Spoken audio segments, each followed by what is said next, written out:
Olá pessoal, vamos a mais uma dica de língua portuguesa. Hoje a dica é sobre vozes verbais.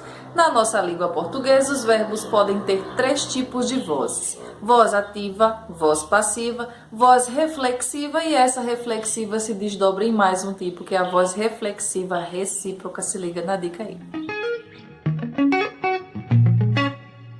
Na voz ativa, o sujeito conjuga o verbo e realiza a sua ação. Por exemplo, o presidente assinou o decreto.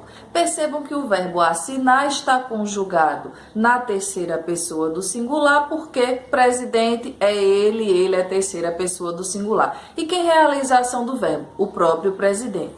Já na voz passiva, nós teremos um sujeito que conjuga o verbo e outro que realiza a ação desse verbo, que a gente chama de agente da passiva. Vamos compreender aqui nessa frase.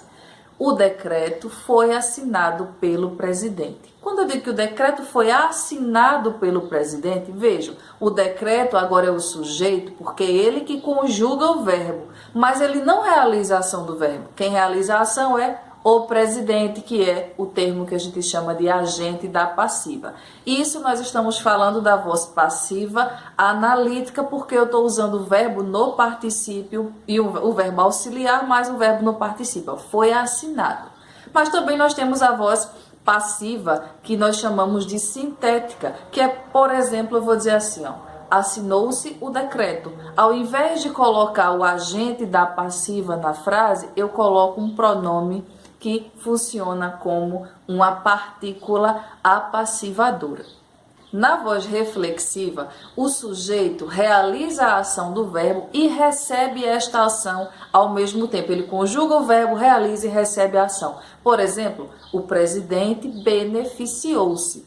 Ele beneficiou quem?